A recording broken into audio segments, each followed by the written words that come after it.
الحمد لله نحمده ونستعينه ونستغفره ونستهديه ونعوذ بالله من شرور أنفسنا وسيئات أعمالنا من يهده الله فلا مضل له ومن يضلل فلا هادي له أشهد أن لا إله إلا الله وحده لا شريك له وأن محمدا عبده ورسوله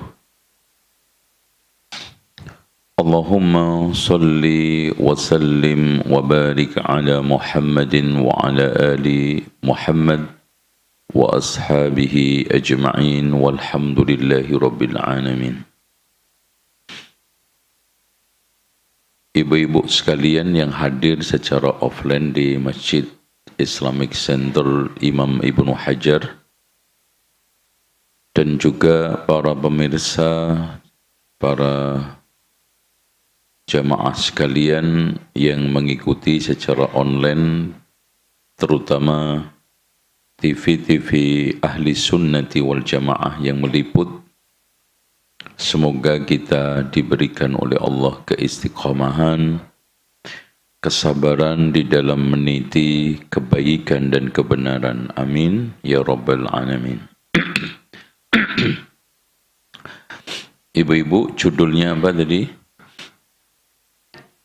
Alhamdulillah masih ingat judulnya. Kita akan membahas dunia dengan berbagai macam pernak-perniknya, isinya. Semua telah divonis oleh Allah, kullu man 'alaiha fan. Setiap yang ada di permukaan seisi bumi ini adalah fana.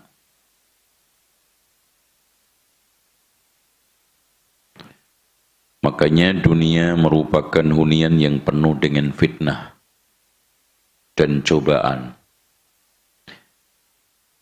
Mau raja maupun rakyat jelita atau jelata pasti mendapatkan ujian. Dan ia akan terus berubah dan tidak abadi. Kadang pasang, kadang surut. Kadang ramah, kadang puas, sebagaimana nasib para penghuninya. Makanya Allah vonis dunia ini dengan Rasulullah vonis dunia ini dengan hadisnya ad-dunya sijnul mu'min wa jannatul kafir. Surga itu penjara untuk orang mukmin dan surga orang kafir. Tetapi kadang persaingan dan perlombaan di dalam memacu dan memicu ketenaran dunia, kenikmatan dunia, melupakan daratan, sampai kita ubanan pun tidak ingat kematian. Makanya Rasulullah menegaskan, yahram ibnu Adam wa tashibbu min husnatan. Manusia itu sampai ubanan, sampai tua, elek, bokek, mikirin dua hal. Ya, benar nggak Bu itu? Tua, elek, bokek, mate. Yang pertama adalah al-hirsu 'alal mal, rakus terhadap harta. Makanya hampir semua kalau ditanya pilih mana, miskin syukur, kaya sabar. Milih yang mana? Loh kan, itu. Meskipun susah, yang penting kaya. Ya. Dan itu watak manusia. Wal hirsu 'alal umur, rakus terhadap umur, pengen panjang terus. Terutama ibu-ibu itu kalau ditanya dua hal yang paling jujur yang mana? ditanya tentang umurnya berapa dan kecantikannya kayak apa, mana yang paling jujur? Kok nggak ngomong? Oh, itu. Jadi kalau ditanya tentang cantiknya, jawab nggak ragu-ragu. Kalau umurnya pasti maju mundur. Ngapain mbak nanya-nanya umur? Kan gitu. Makanya angan-angan hamba untuk menghimpun perbendaharaan dunia tidak pernah terpuaskan. Semakin tambah harta, semakin menginginkan yang lebih. Makanya Rasulullah SAW menegaskan, "Lau kana libni Adam wadin min dahab." Andaikan seorang hamba itu punya satu lembah berupa emas, ahabba anna lahu wadiyan akhar, dia pingin satu lembah lagi.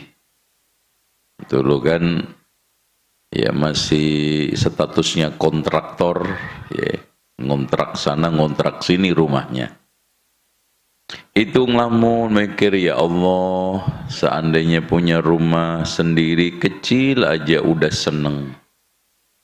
Giliran keturutan masih juga, ya Allah, ya Rabbi, kalau seandainya bisa nambah ke atas 2 kamar aja untuk gudang, seneng.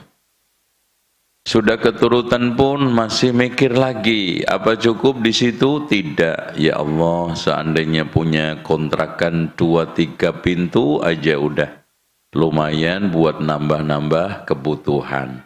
Punya 3 pintu pun pengen 10 sampai 100 pintu. Dari situlah harta, kekayaan dan nikmat dunia itu tidak pernah terpuaskan, tidak pernah ada hentinya. Namun hadirin sekalian, saya juga kasih catatan, harta itu tidak tercela, dunia itu tidak tercela. Siapa bilang Allah dan Rasulnya itu tidak pernah memuji dunia, harta? Rasulullah mengatakan, ni'mal malu soleh, dia. Sebaik-baik harta itu di tangan orang soleh. Dan gitu. Yang salah itu adalah perilakunya. Di dalam mencarinya, setelah dapat, kadang petentang-petenteng, itu yang dilarang oleh Allah. Kalla innal insana la yadgha ar-ra'ahu istaghna. Sungguh manusia itu cenderung melampaui batas ketika merasa dirinya sudah punya duit. Tuh kan gitu. Makanya wahai sekalian manusia, ingatlah dunia yang kalian tekuni. Karir yang kalian kejar, kesejahteraan yang kalian dambakan, ketenangan yang kalian idamkan, kebahagiaan yang kalian inginkan, dan kemewahan yang kalian impikan, semua itu pasti berakhir dengan kepunahan dan kematian. Apapun yang ada di dunia ini pasti akan sirna. Dunia adalah tempat di mana kenistaan bertahta dan ketamakan sebagai raja, kezaliman berkuasa, kesengsaraan sebagai busana, sehingga dunia ibarat pelacur yang tidak pernah bisa setia kepada pasangannya. Iya. Baru aja hubungan 5 menit, ganti lagi, begitulah berganti. Orang yang mengejarnya bagaikan mengejar binatang buas. Kira-kira menerkam apa diterkam, Bu? Dan orang yang mencarinya laksana sedang berenang di danau buaya. Gimana? Selamat? Dan orang yang menikmatinya ibarat meminum air garam yang tidak pernah bisa merasa puas. Sudah menjadi ketetapan sunatullah bahwa dunia itu bersifat fluktuatif, gampang terkena krisis, dan cepat berganti layar. Yang kaya tiba-tiba miskin, yang miskin mendadak kaya. yang Masya Allah hidup di perkampungan tiba-tiba terkenal, yang terkenal tiba-tiba jatuh terhina. Yang dulunya Masya Allah artis pujaan, sekarang hidup miskin, meringkuk di kontrakan kecil. Yang dulu berjaya di kantor menjadi pimpinan, tiba-tiba di BHK. Makanya dunia diumpamakan oleh Allah di dalam Al-Quran surat Al-Kahfi ayat 45. وَاضْرِبْ لَهُمْ مَثَلَ الْحَيَاةِ الدُّنْيَا كَمَاءٍ أَنزَلْنَاهُ مِنَ السَّمَاءِ فَاخْتَلَطَ بِهِ نَبَاتُ الْأَرْضِ فأصبح هشيما تذروه الرياح وكان الله على كل شيء مقتدرا. Di dalam ayat ini ibu-ibu, Allah memberikan perumpamaan dunia itu datangnya seperti air hujan, perginya seperti angin. Oh, Masya Allah. Habis suasana El Nino, panas semua, di mana-mana kering, hujan langsung hijau tiba-tiba. Ketika kita melihat sawah ladang kita menghijau, tanaman kita merekah, sebentar lagi panen, tiba-tiba dibabat, hilang, bahkan semua onggokan tersebut dibakar api. Makanya Allah memperingatkan kepada kita surat Al-Anfal ayat 28, wa'lamu annama amwalukum wa auladukum fitnah wa annallaha 'indahu ajrun 'adzim. Ketahuilah sesungguhnya hartamu, anakmu itu fitnah. Terutama anak kan?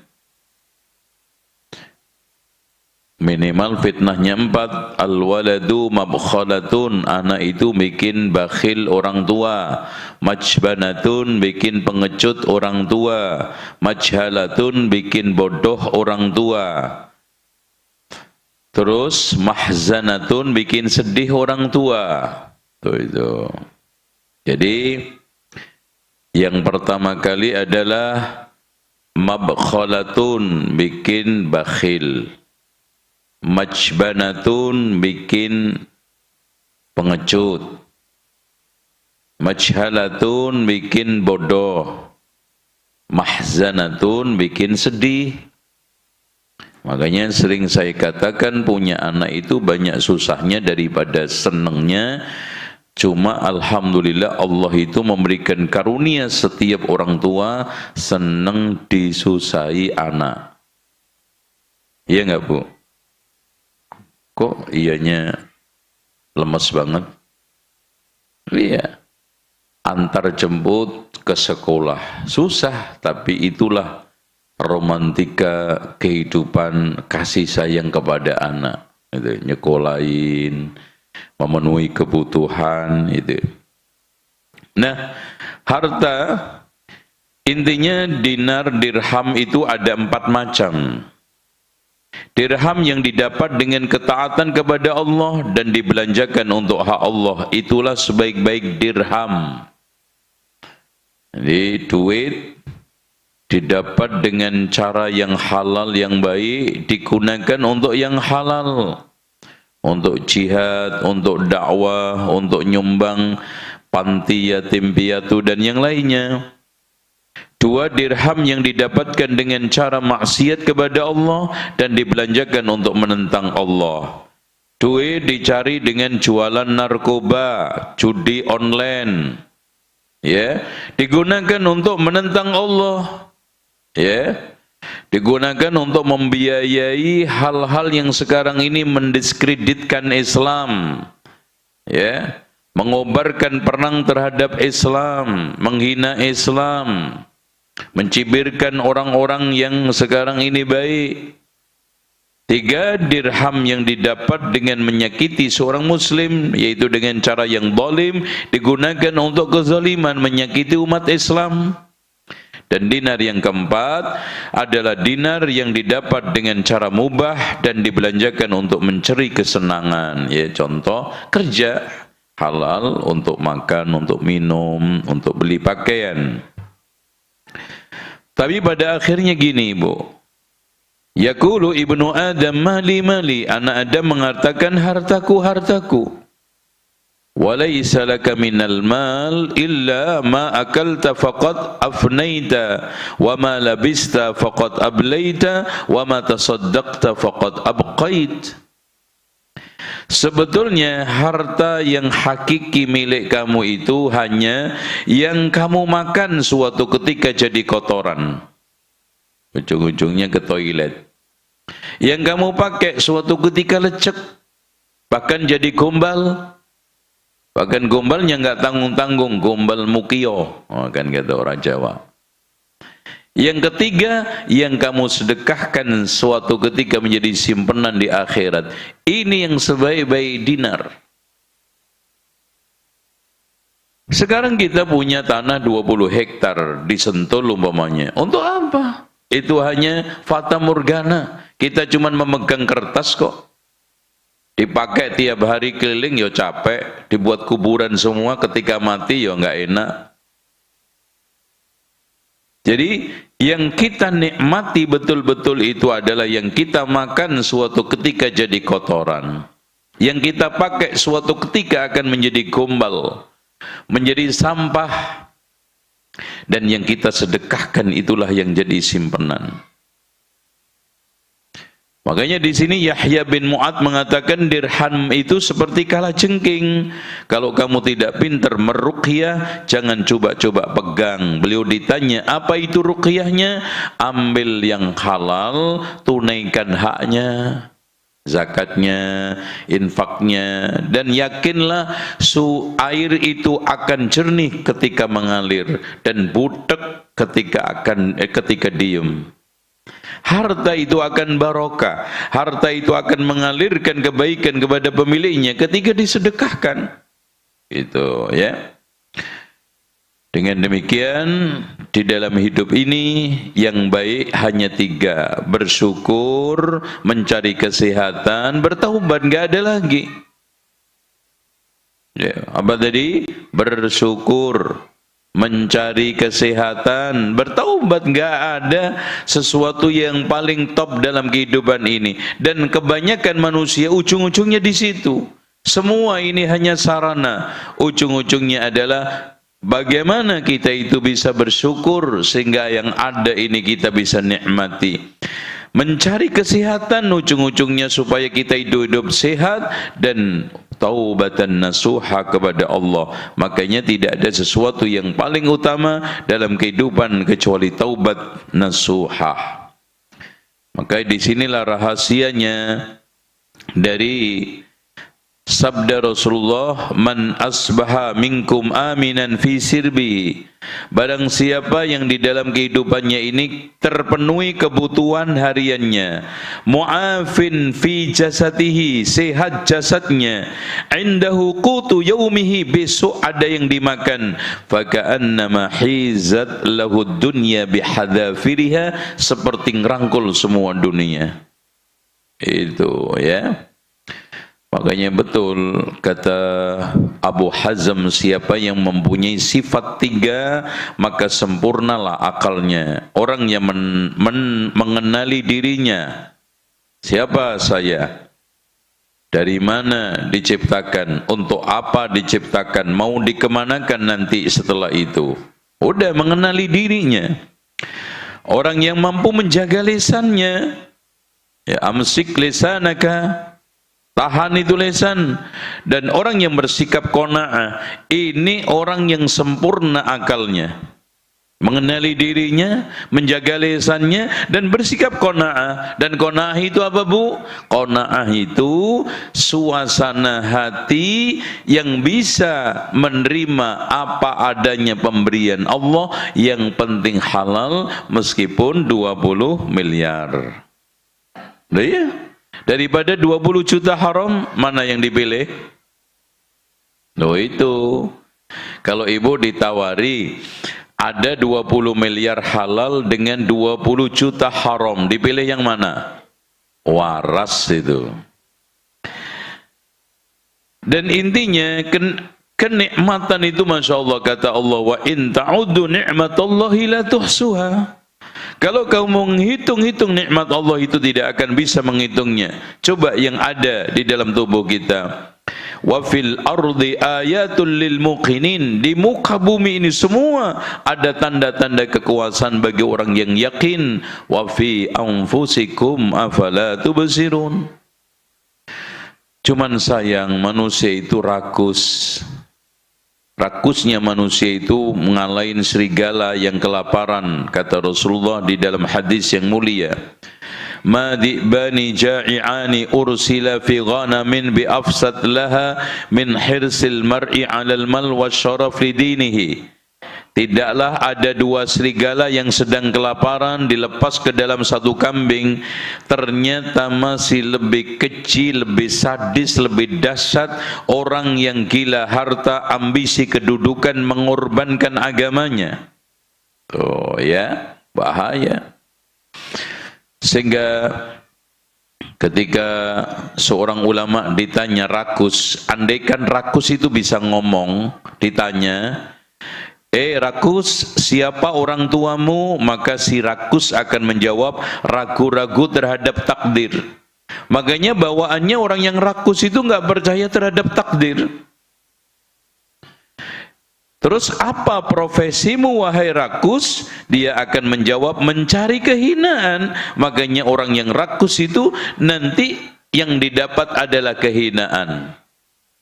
Terus apa tujuan akhirmu wahai si rakus? Dia akan menjawab, tertahannya harapan. Ya, saya sering contohkan, ada orang berkecukupan di kampung, ngaku-ngaku miskin supaya mendapatkan bantuan BLT.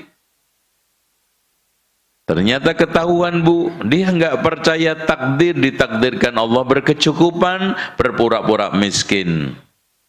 Terus mencari kehinaan. Coba bayangkan, dia sekarang dalam kelompok orang yang sekarang ini miskin dan menghinakan diri, dan akhirnya namanya dicoret, tidak mendapatkan apa yang diharapkan. Kan Masya Allah. Maka tanda-tanda orang bahagia itu ada 5. Yang penting semakin bertambah ilmunya, semakin rendah hati, dan bertambah kasih sayangnya. Itu lembut, kasih sayang sama sesama. Makin lama ngaji, jangan makin lama makin keras hati, keras watak, keras tabiat, keras kepala. Dicita kalau begitu. Semakin bertambah amalnya, semakin bertambah rasa takutnya, bukan sombong petentang-petenteng. Ya, makin takut amalnya ini tidak diterima oleh Allah. Semakin bertambah umurnya, semakin berkurang perasaan rakusnya. Karena rakus itu minimal menimbulkan empat sifat tercela. 1, zolim. Orang rakus itu cenderung zolim. 2, bodoh. Orang rakus itu cenderung bodoh. 3, pengecut. Orang rakus itu cenderung pengecut. 4, yaitu bakhil. Orang rakus itu cenderung bakhil. Makanya makin tambah umur makin kurang rakusnya. Karena yang dipikirkan cuman alam kubur dan kuburannya beserta amal bekalnya. Yang dipikirkan bagaimana nanti menghadap Allah, yang dipikirkan bagaimana nanti bekal-bekal menuju akhirat, langkah-langkah hati menuju akhirat ini dikuatkan. Itu. Ini kadang-kadang Masya Allah udah umur 52, dandanannya kayak 25. Itu kagak tahu diri. Semakin bertambah hartanya, semakin bertambah kedermawanannya dan kemurahan hatinya. Gitu. makin Masya Allah, terbuka tangannya untuk sesamanya, dermawan hatinya, sikapnya, pikirannya, mulutnya kepada orang-orang yang sekarang ini di sekitarnya. Yang terakhir, semakin bertambah tinggi jabatannya, semakin dekat dengan rakyat. Enggak seperti pejabat-pejabat yang angkuh, enggak seperti oknum-oknum yang sekarang ini diberikan kepercayaan kedudukan sama rakyat, cuman yang mau rakyat jelita bukan jelata. Kalau sekarang didampingkan dengan rakyat jelata, takut gudiken. Kalau didampingkan dengan rakyat jelita, wow, itu harapan. Sehingga kehidupannya makin hari makin gelap gulita hatinya dan rohaninya. Dari sinilah ibu-ibu sekalian, ada semacam peringatan. Sementara pemandangan yang ada sekarang adalah bagaimana tamaknya sebagian besar manusia terhadap dunia. Mereka pergi pagi-pagi mencari harta, bahkan dini hari sudah bertebaran di pasar-pasar. Salat malam, salat subuh entah masih ada atau tidak dalam pikirannya. Yang di kantor, yang di pabrik, terus saja asyik dengan pekerjaan lemburnya. Tukang pungli, tukang upeti, tukang tipu, tukang peras, dan semua pelaku maksiat terus saja memperebutkan dunia. Mereka saling sikut, saling tendang, saling jegal, bahkan di dalam kantor pun watak mentalnya saling gasak, saling gesek, saling gosok. Akhirnya semua merasa takut miskin, takut lapar, dan hidup serba pas-pasan. Yang kadang saya itu nggak habis pikir tuh Bu, ada di antara sekian koruptor yang ketangkep itu udah umur 70 tahun, Masya Allah. Ngapain? Seandainya sekarang dia mencukupkan, yang ada udah cukup sampai mati. Ya taruhlah kalau diberi jatah 80 kan tinggal 10 tahun. Coba. Karena tidak di pikirannya ini akhirat, tidak ada Allah, ara'aital ladzi yukadzibu biddin, mendustakan agama, maka akhirnya kehidupannya Masya Allah seperti itu. Penjajah syahwat terus saja terlena, mempercantik diri, memuluskan tubuh, mengumbar auratnya. Yang pelacur, yang artis, yang penari, yang foto model, yang peragawati terus saja beraksi tanpa malu-malu lagi. Mereka senantiasa bangga menciptakan jurus-jurus neraka, jurus-jurus ngebor, jurus-jurus patah-patah, nggak tahu lagi apa jurusnya. Bukankah dunia seisinya ini diumpamakan oleh Rasulullah seperti bangkai kambing cacat yang mati? Ini bangkai cacat, ini kambing yang cacat, bangkai. Wallahi demi Allah, la dunya ahwanu ala hadha min hadha alaikum. Wallahi la dunya ahwanu ala Allah min hadha alaikum. Dunia itu lebih hina daripada kambing bangkai yang cacat. Cacat saja, cacat hidup nggak ada yang mau kok, apalagi bangkai. Maka Aun bin Abdullah berkata, orang-orang bijak pada zaman dahulu saling menulis pesan untuk teman-temannya. Siapa yang beramal untuk akhiratnya, maka Allah akan mencukupi keduniaannya. Siapa yang memperbaiki hubungannya dengan Allah, maka dia akan memperbaiki hubungannya dengan manusia. Dan siapa yang memperbaiki batinnya, maka Allah akan memperbaiki zahirnya. Oh ya. Ini muqaddimah untuk kita masuk ke dalam bukunya Ibnul Jauzi. Baru muqaddimah nih Bu ya. Ya. Gimana? Lanjut enggak? Apanya? Oke, sekarang kita masuk bukunya Imam Ibnul Jauzi. Di dalam buku ini beliau mengatakan i'lam anna dunya la yasbut ala halin. Betul. Ketahuilah dunia ini tidak ada yang bertahan dalam satu posisi. Satu keadaan. Jadi senang terus, ibu tidak akan pernah bisa merasakan bahagia kalau belum pernah menangis. Nah gitu. Makanya dikatakan sang penyair, samaniyatun tajri 'alal insani kullihi fala budda lil insani yalqas samaniyah.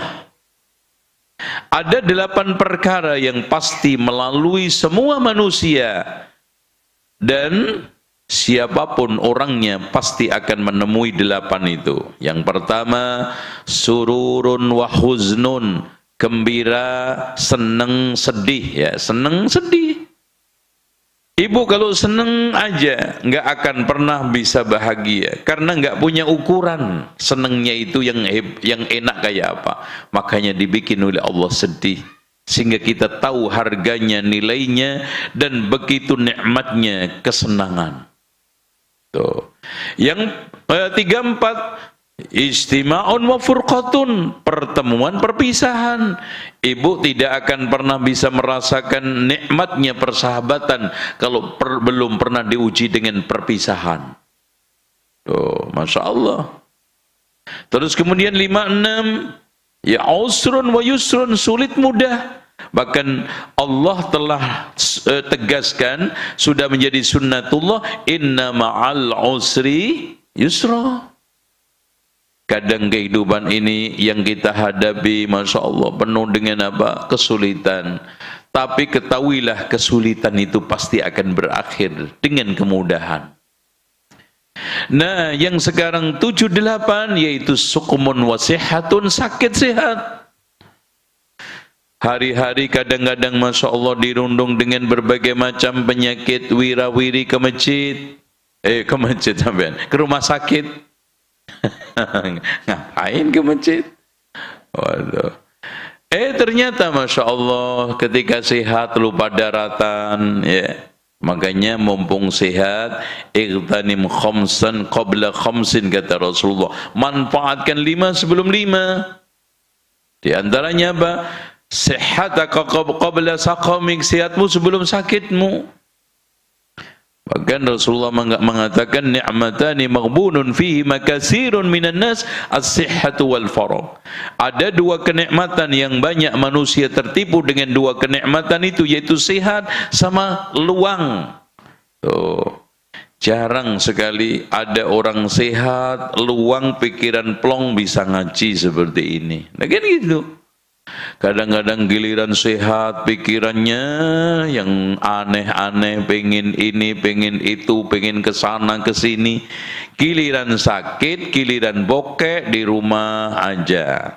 Tuh, makanya gini Bu, rahasia hidup, jangan sampai ketahuan orang lain, apalagi tetangga punya duit dan tidak punya duit.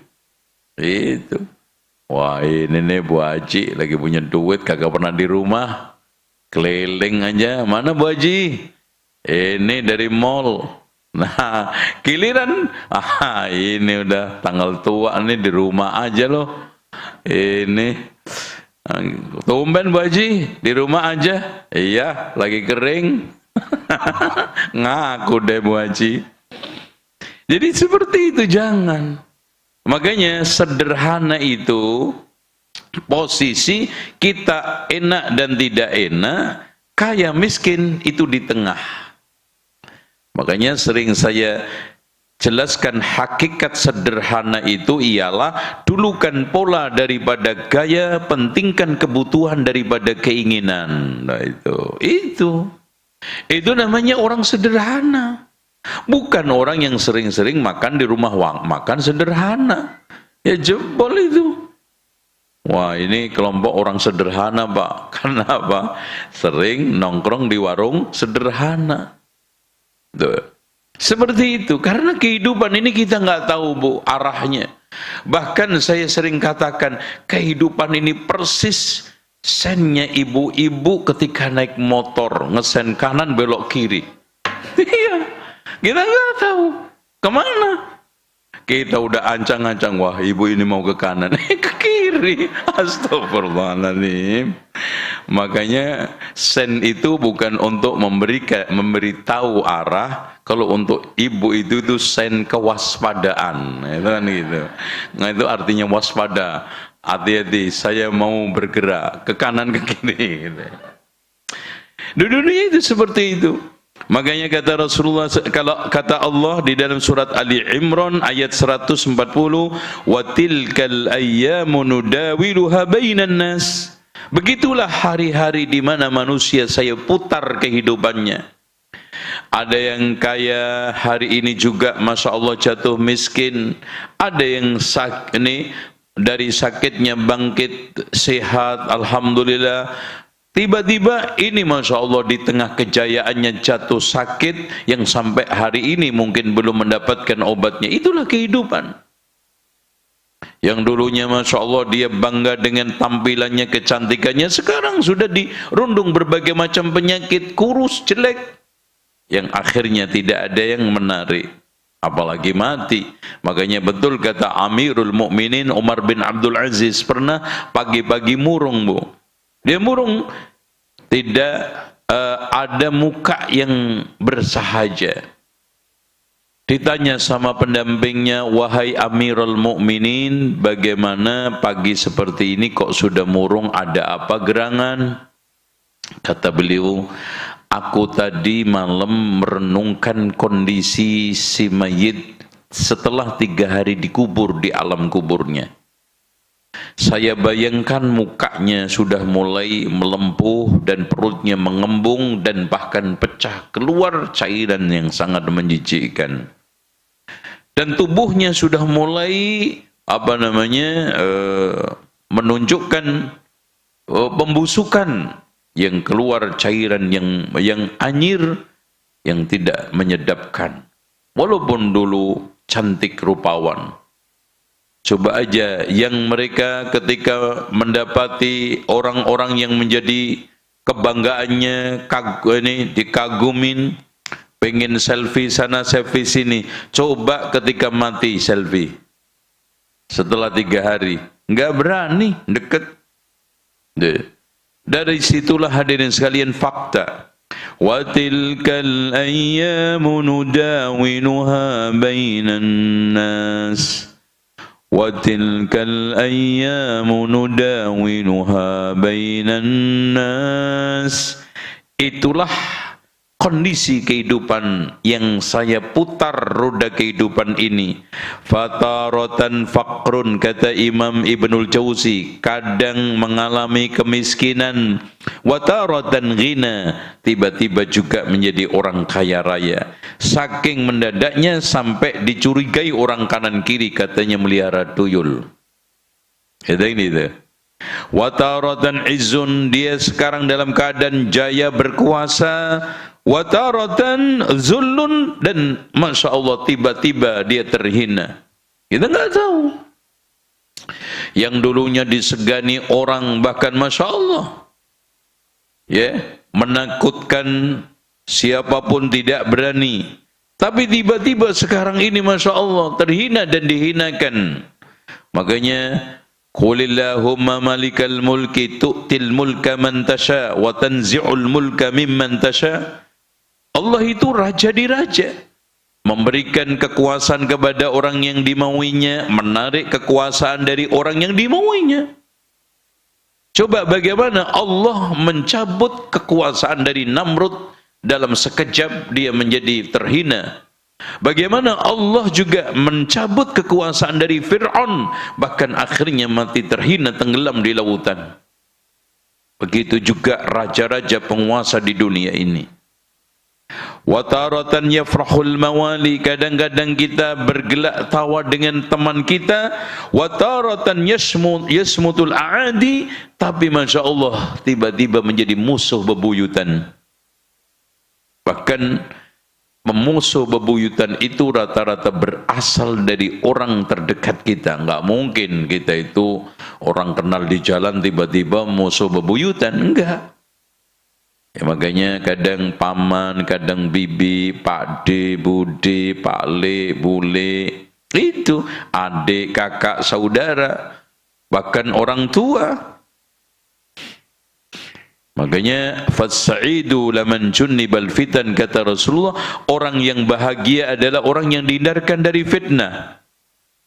Fasaidu man lazama aslan. Kalau memang begitu ibu-ibu, fasaidu di tengah berbagai macam perubahan yang sangat fluktuatif, kehidupan yang gampang berganti layar, yang paling terbaik, yang paling bahagia itu siapa? Fasaidu man lazama aslan wahidan. Yang paling bahagia adalah orang yang bisa memegang satu prinsip, satu bekal, ala kulli halin, dan itu mendatangkan kebaikan pada setiap keadaan dan perubahan, wa huwa taqwallah. Itu inilah makanya Allah mengatakan inna akramakum indallahi atqakum.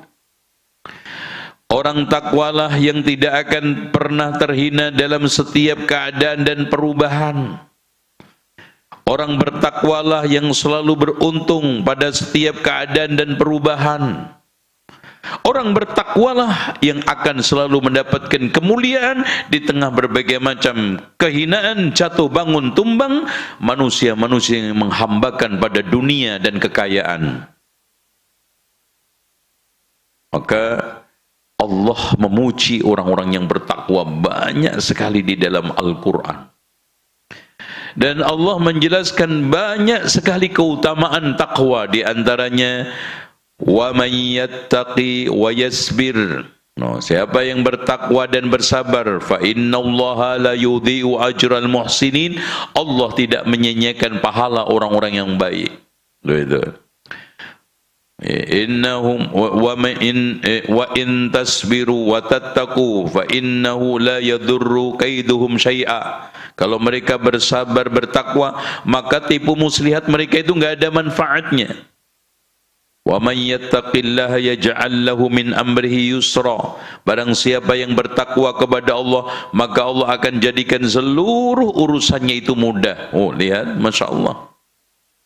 Siapa yang ingin mendapatkan kemudahan dari setiap kesulitan, jalan keluar dari seluruh kesulitannya, maka bertakwalah, dan takwa modalnya. Fatazawwadu fa inna khairaz zadi taqwa. Berbekallah karena sebaik-baik bekal itu takwa.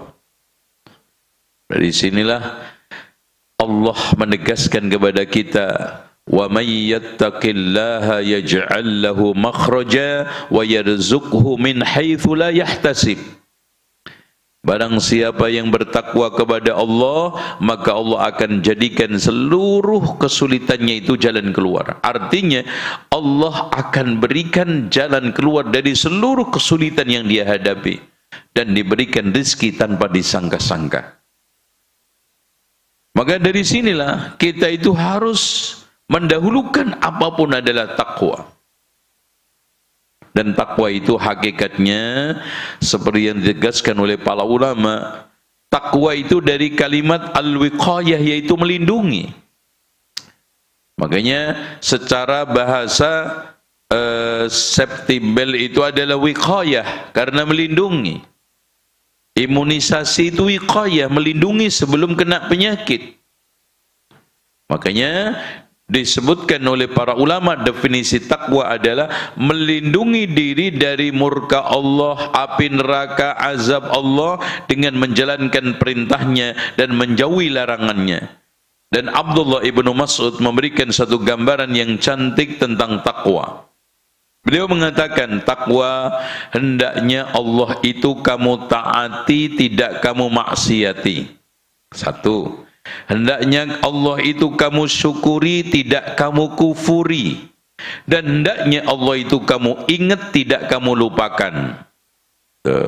Ditaati, tidak dimaksiati. Syukuri, tidak dikufuri. Diingat, tidak dilupakan. Dan subhanallah, ini ternyata dihimpun dalam satu doa yang diajarkan oleh Rasulullah, dianjurkan sangat untuk dibaca setelah tasyahud sebelum salam, yaitu Allahumma a'inni ala dzikrika wa syukrika wa husni ibadatik. Allahumma a'inni ala dzikrika, ngingat Allah untuk tidak melupakan, wa syukrika, bersyukur kepada Allah untuk tidak kufur, wa husni ibadatik, mentaati tidak memaksiatinya. Hanya itu terus dibaca supaya ketakwaan kita itu terjaga, supaya dimanapun ittaqillaha haitsuma kunta, kata Rasulullah. Bertakwalah kamu kepada Allah di mana saja kamu berada. Wa adbi'iz sayyi'atil hasanati tamhuha, ikutilah setiap keburukan itu dengan kebaikan. Pokoknya kalau maksiat, dosa, tobat, kalau jelek dirubah dengan kebaikan, kalau sekarang salah dihentikan, lanjutkan dengan berbagai macam perbaikan dan kebaikan, gitu caranya. Nah, wa khaliqin nasa bi khuluqin hasan, pergaulilah orang dengan pergaulan yang baik. 3 modal kita hidup di dunia ini insya Allah akan aman. Modal yang pertama adalah kita bertakwa kepada Allah di mana saja kamu berada. Kita terus melakukan perbaikan dan perbaikan dengan taubat, dengan istighfar, dengan kita kembali kepada Allah. Karena pada akhirnya kullu bani Adam khata'un, setiap anak Adam itu salah, enggak ada satupun. Makanya sebaik-baik yang salah, coba lihat Bu. Wa khairul khata'in, bukan sebaik-baik orang itu yang enggak pernah salah. Bahkan dikatakan oleh Rasulullah, sebaik-baik orang yang salah adalah yang mau sadar, mau nyesel, mau tobat. Itu yang terbaik. Siapa di antara orang hidup di dunia ini yang tidak tercebur ke dalam kesalahan, tidak memiliki kekurangan, tidak pernah melakukan dosa? Makanya rahmat Allah turun berupa pengampunan, yaitu apa? Taubat pintunya.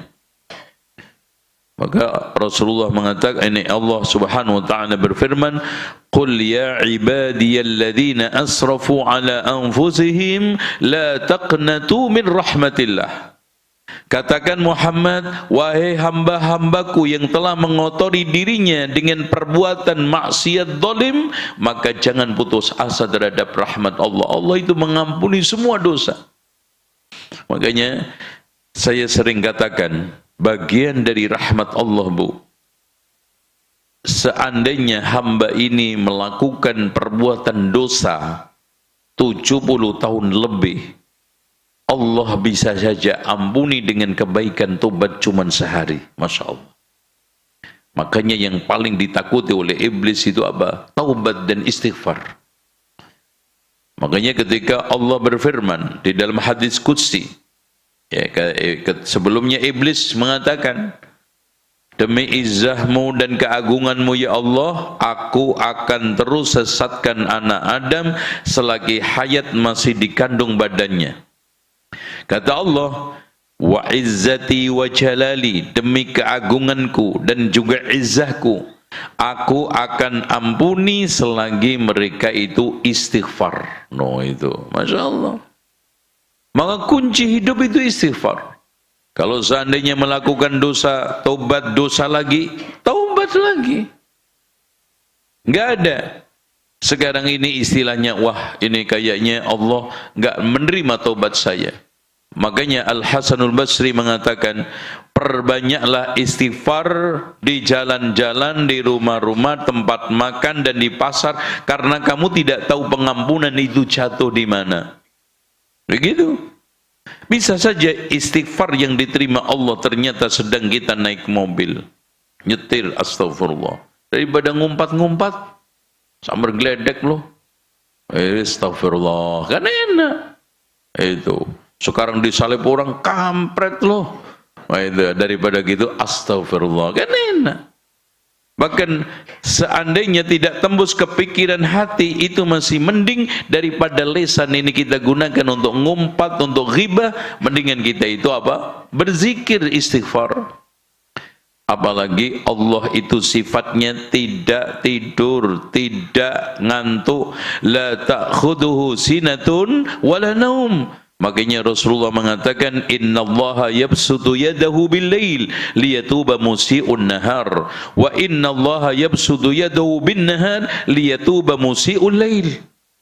Allah memberikan kesempatan taubat di malam hari agar orang yang salah di siang hari bertaubat, dan Allah memberikan kesempatan taubat di siang hari di siang hari agar yang salah pada waktu malam hari bertaubat. Masya Allah, 24 jam Allah buka tangannya, Allah buka rahman rahimnya. Dan ibu-ibu, Masya Allah, kesalahan dengan Allah itu dibangun di atas kemurahan dan kemudahan. Beda dengan manusia.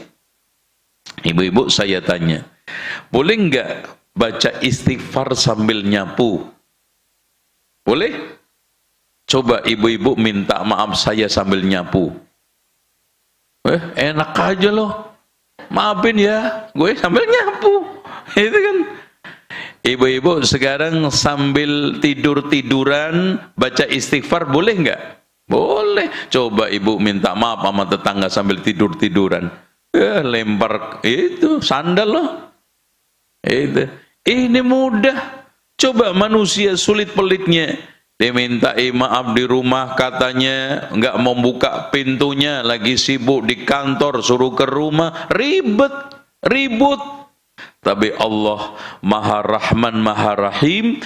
Manusia yang penting taubatan nasuhah, di mana saja diterima, apalagi di masjid, apalagi sedang tahajud, apalagi sedang di raudhah, apalagi kita sedang di Masjidil Haram, Masjidil Nabawi. Subhanallah, itulah kemurahan Allah, jangan dilewatkan.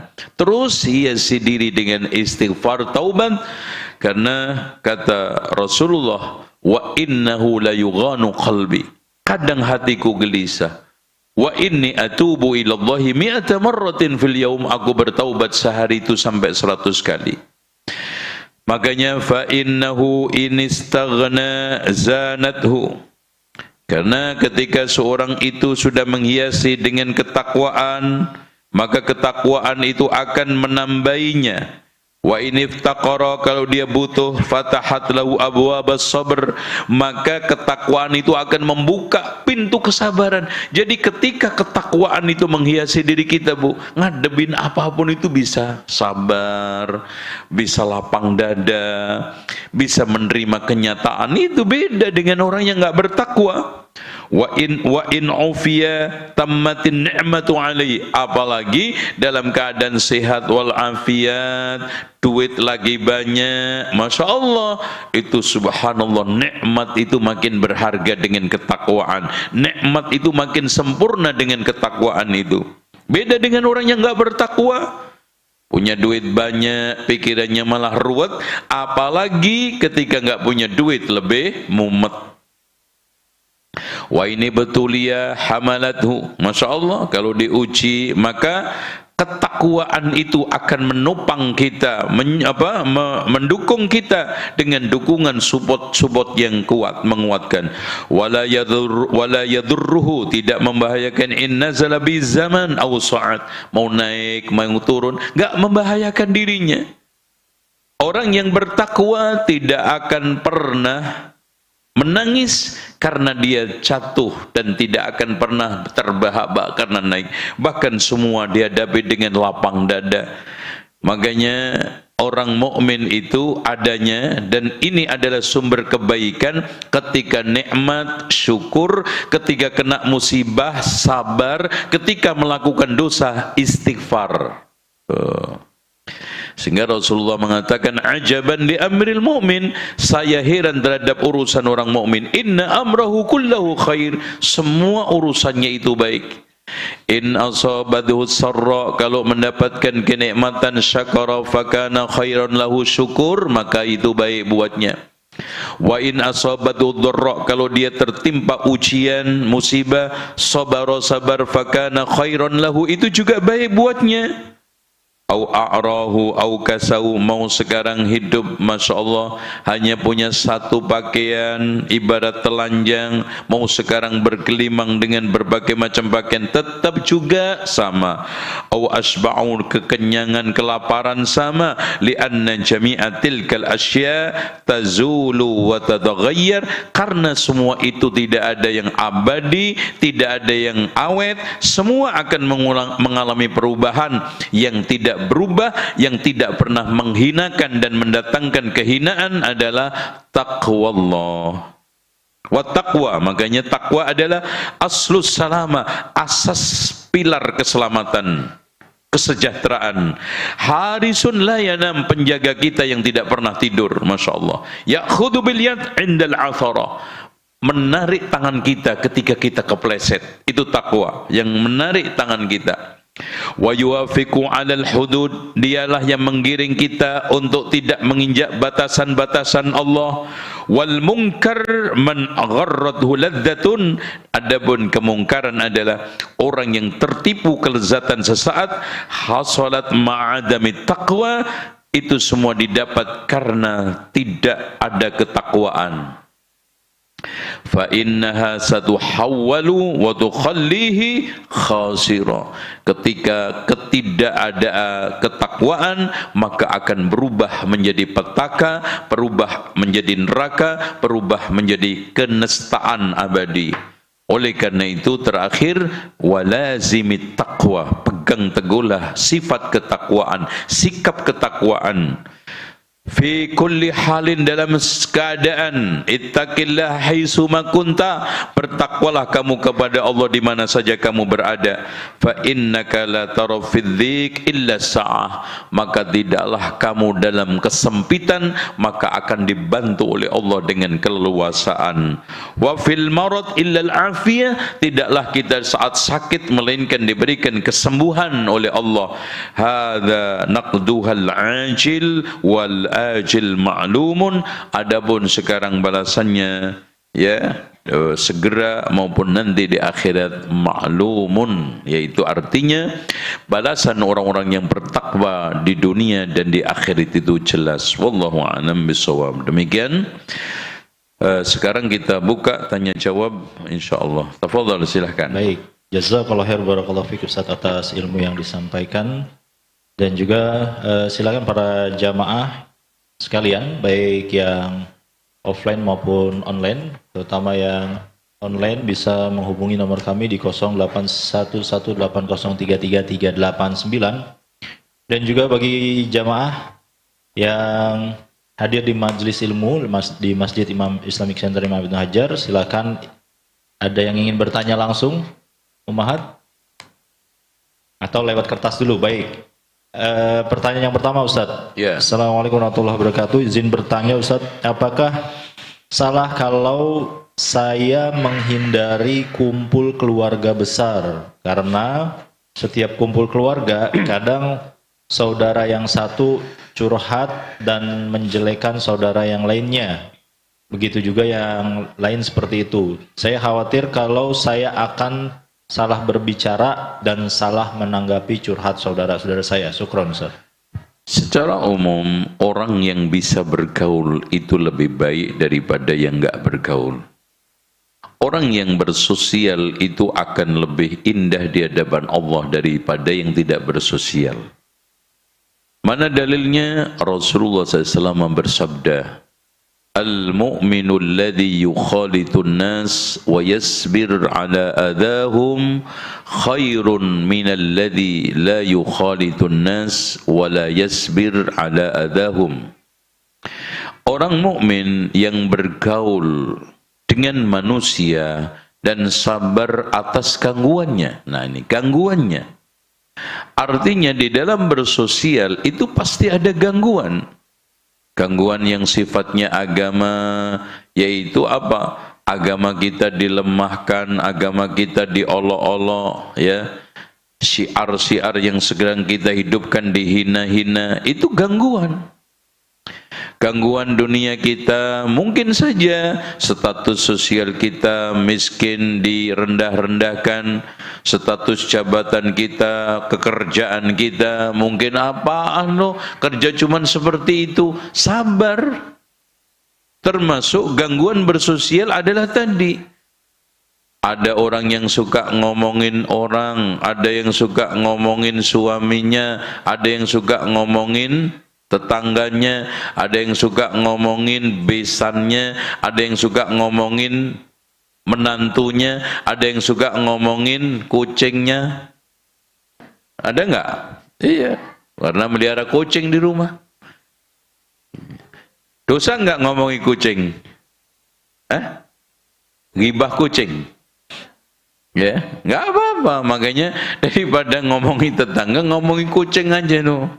Tuh kucing saya itu dikasih makan juga masih juga rakus. Nah, nggak apa-apa. Ya, nah potensi-potensi seperti itu pasti ada. Tapi kita nyampur dengan keluarga besar. Caranya bagaimana? Sabar itu artinya apa?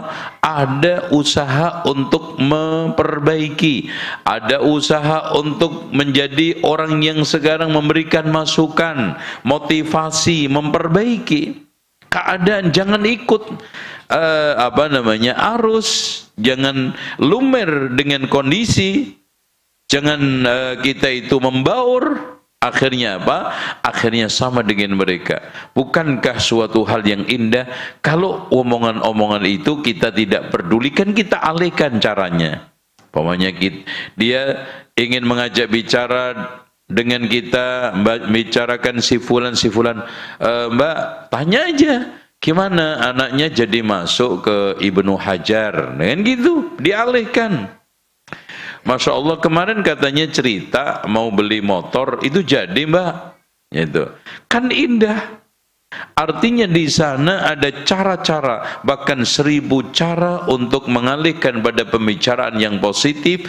Apalagi kita bisa negor langsung, udah Mbak, nggak usah kita bicara hal-hal yang seperti itu, toh juga nggak ada faedahnya, dan itu juga bukan urusan kita dan tidak mempengaruhi surga neraka kita. Ya udahlah, syukur-syukur kita bisa nasihati dia. Oh, itu lebih top markotop. Nah, itu. Oke. Jadi terus bergaul, wallahu a'lam. Ada lagi? Ya Ustaz, kita selingin dari pertanyaan online Ustaz. Silakan. Ini lumayan panjang nih Ustaz. Assalamualaikum warahmatullahi wabarakatuh. Saya ingin bertanya Ustaz, suami saya minim pengetahuan tentang fikih nikah. Apalagi tentang kata cerai. Suami saya sering bilang melalui WhatsApp, kita pisah, _cerai, kepada saya ketika sedang bertengkar Ustadz. Nah, kemarin saya bilang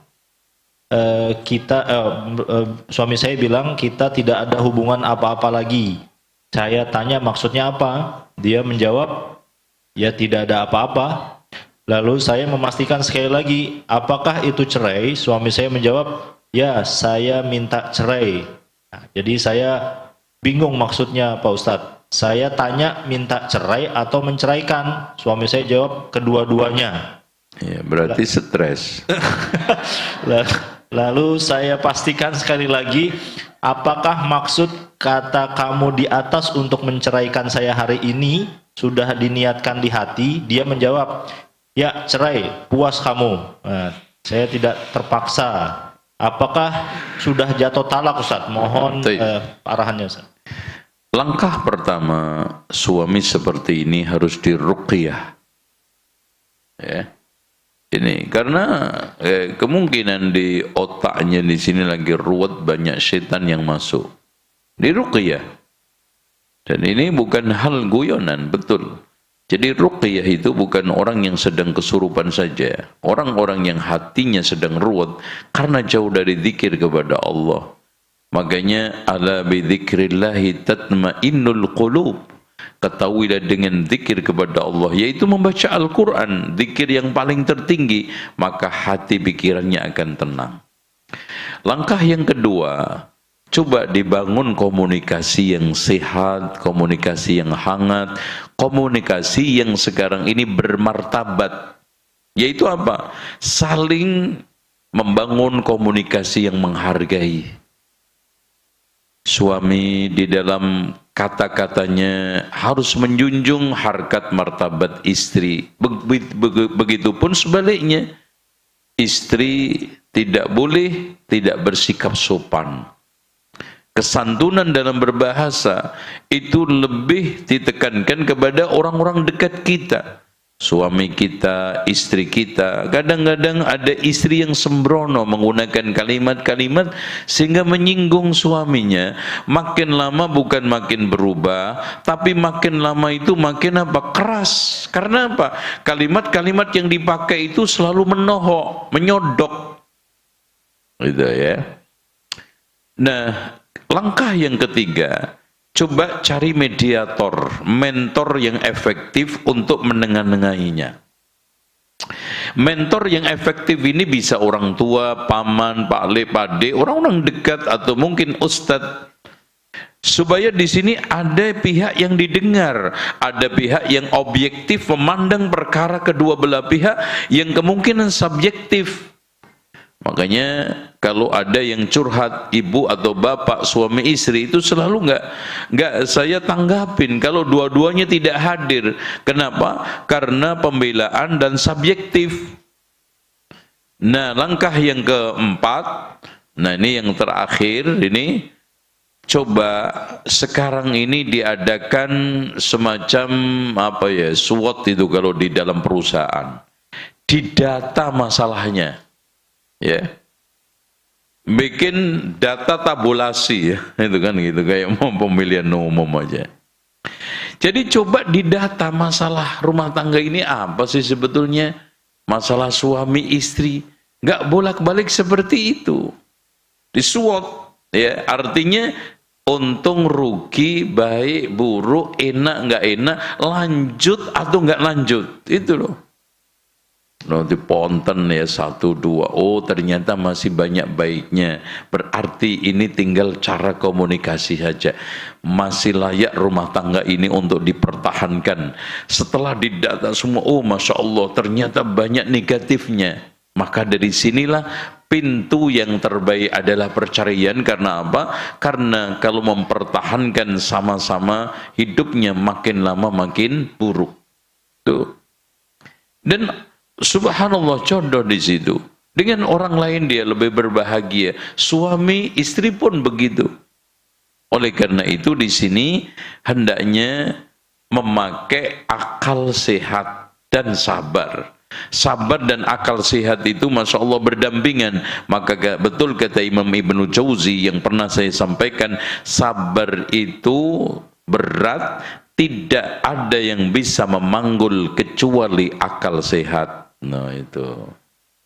Makanya suami istri itu banyak mikir tentang masalah maslahat rumah tangga, untung ruginya melakukan ini, manfaat tidaknya melakukan ini, gitu loh. Insya Allah dengan cara seperti itu bisa mempertahankan. Oke? Ada lagi? Ya, artinya ini Ustaz ada tambahan pertanyaan, apakah sudah jatuh talak dan apakah halal hubungan selama? Kalau hal yang seperti ini hendaknya kalau memang jatuh betul itu dihantarkan sampai pengadilan KUA. Dia yang berhak untuk memutusnya. Tentang masalah kalimat-kalimat seperti ini secara dasar itu bukan talak yang sharih tetapi kinayah. Ya, saya pisah apanya? Jangan-jangan ternyata mau pisah sawahnya, mau pisah tempat tidurnya toh. Kan multi tafsir, makanya itu disebut dalam istilah talak kinayah, bukan sharih ya. Oleh karena itu hal-hal yang seperti ini harus diademkan. Apalagi suasana kebatinan suami kayaknya tadi itu depresi kemungkinan, atau stres kemudian, atau pikiran-pikirannya sedang ruwet. Dan ruwet itu banyak faktornya. Ya, wallahu a'lam. Baik. Jazakallah khair, barakallahu fiik Ustaz. Ada pertanyaan selanjutnya yang offline. Izin bertanya Ustaz, suami saya sering dan suka marah-marah, suka emosional dari hal sepele, contohnya tidak atau lupa diberikan teh, sampai hal besar. Berarti kurang obat itu. Obatnya habis. Sampai memukul tembok Ustaz, dan teriak-teriak. Apakah sikap seperti itu bisa mengurangi ketakwaan Ustaz? Ini juga nggak tahu kok banyak laki-laki macam seperti ini, aneh ini. Ya, ini intinya kehabisan obat. Ya, jadi disinilah saya itu selalu memberikan satu sinyal, peringatan. Cek aja orang seperti ini pernikahannya biasanya melompati 7 tahun ke atas. Makanya sering saya katakan, pernikahan tahun pertama dihiasi dengan cinta. Terus sampai 2-3 tahun, setelah itu 4 tahun sampai 7 tahun dihiasi dengan kasih sayang. Setelah itu yang mempertahankan adalah akhlak, agama, dan penunaian hak kewajibannya. Siapapun yang sekarang bisa mempertahankan hidup rumah tangga ini dengan itu, insya Allah agama, akhlak, ya, terus penunaian hak kewajiban. Coba lihat aja, cek di dalam kehidupan sehari-hari.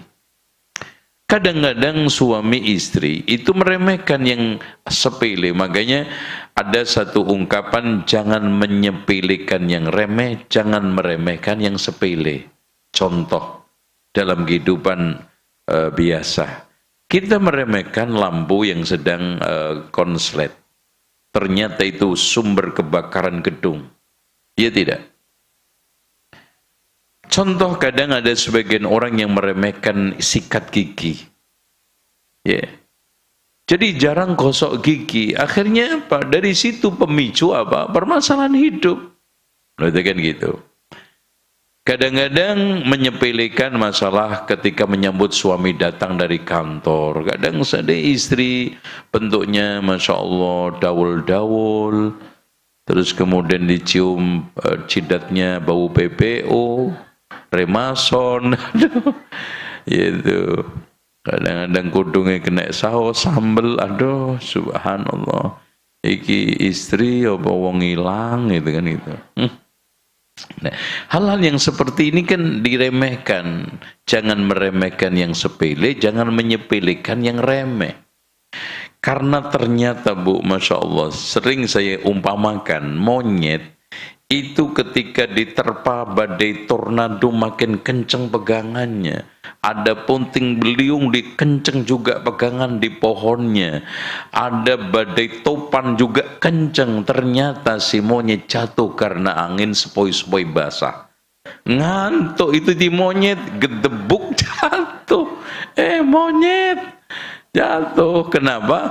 Ternyata angin yang sepoi-sepoi basah itu banyak membahayakan si monyet yang ada di atas pohon, gitu loh.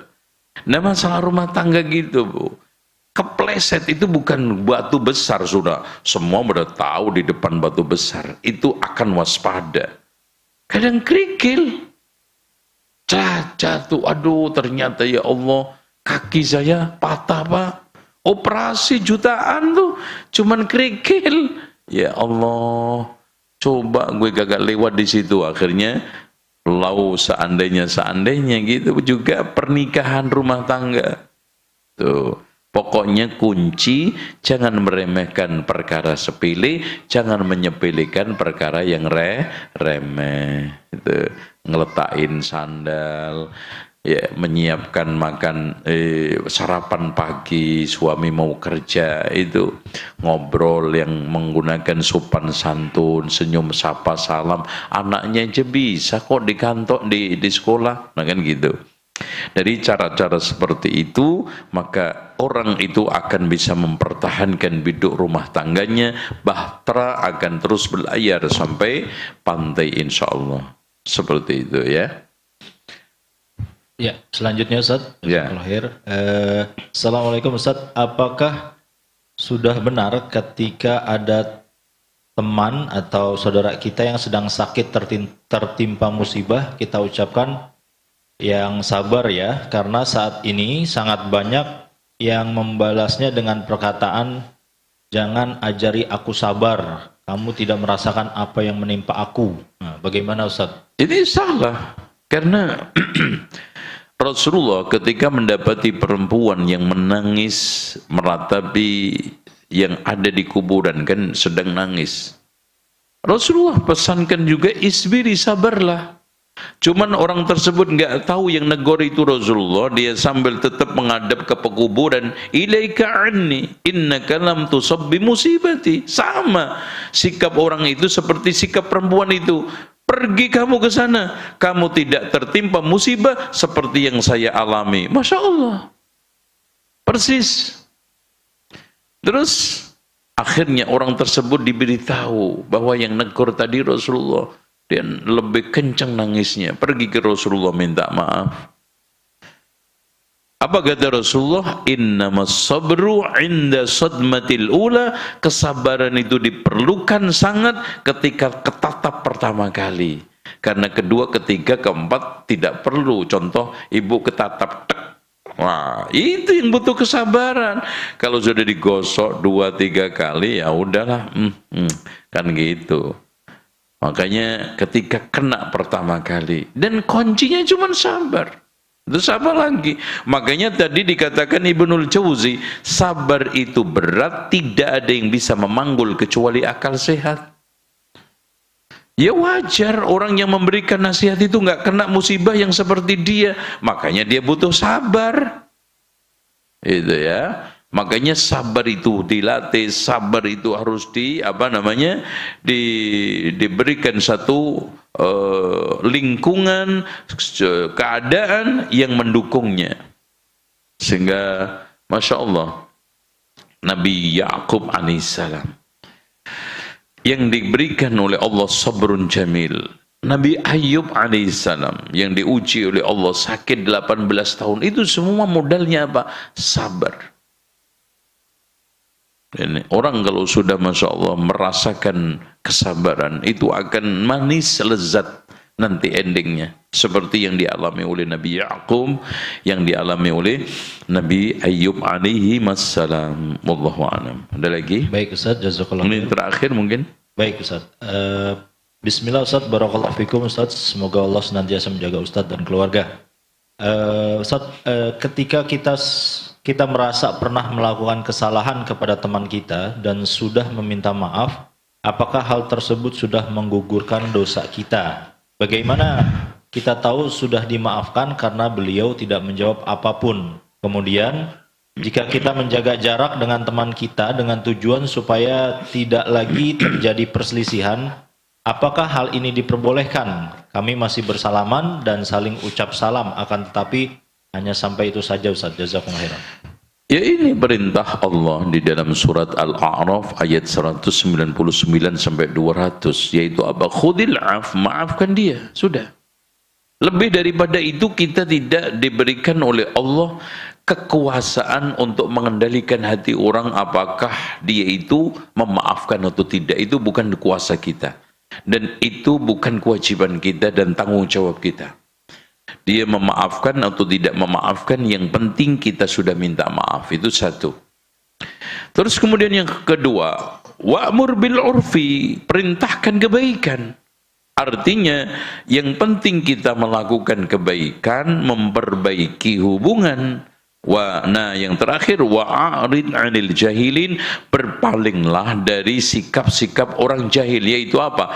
Jangan bersikap menghadapi dia itu sikap-sikap orang jahil, sikap orang-orang yang tidak berilmu, sikap orang-orang yang tidak beradab, alias idfa' billati hiya ahsanu sayyi'ah. Tolaklah keburukan itu dengan yang lebih baik, yang lebih bermoral, yang lebih beradab, yang lebih berakhlak. Insya Allah dari situlah kita akan menjadi orang yang terbaik di antara mereka yang ada. Itu sikap Rasulullah yang dilakukan kepada mereka-mereka yang memusuhinya. Dan itu yang bisa kita lakukan, tidak lebih daripada itu. Makanya Bu, Masya Allah, sikap orang bertakwa disebutkan oleh Allah, alladzina yunfiquna fis sarra'i wadh-dharra, yang selalu berinfak dalam keadaan lapang dan sempit, wal kadhimina al-ghaidha, menahan dendam, menahan perasaan, menahan hati, Ketika tidak dimaafkan tadi, wal 'afina 'anin nas, memaafkan orang lain. Nah, itu ketiga. Kenapa Allah tekankan memberikan maaf, tidak minta maaf? Karena memaafkan itu lebih sulit daripada meminta maaf. Sering kita dapatkan cerita seperti sekarang ini. Ada orang minta maaf, tapi jarang kita dengar orang yang memberikan maaf. Apalagi dia merasa benar. Apalagi dia merasa yang selama ini dizolimi benar-benar nyata. Oh kan? Dalam posisi seperti ini, memberikan maaf adalah istimewa. Makanya surganya seluas langit dan bumi. Istimewa juga. Wal 'afina 'anin nas. Dan seperti itu hendaknya menjadi sifat kita. Ibu-ibu, orang itu akan diberikan oleh Allah kenikmatan hidup dan lapang dada. Kalau kita itu tidak memiliki ghil, catatan, keruh hati, benci kepada orang lain. Makanya doa yang diajarkan oleh Allah apa? Rabbana ighfir lana wa li ikhwanina alladhina sabaquna bil iman wa la taj'al fi qulubina ghillan. Dan terakhir, saya akan cerita 3 kali ada seorang sahabat yang divonis oleh Rasulullah akan menjadi calon penghuni surga. Ternyata setelah dicek oleh Abdullah ibnu Amr bin As, 3 hari 3 malam dia nginep, dia tidak memiliki amalan yang istimewa. Cuma dia tidak pernah punya rasa sakit hati, kecewa, dongkol, dan syirik hati kepada orang lain. Ghil. Itulah yang berat, itu aku yang tidak bisa, kata Abdullah. Dan itu kita usahakan.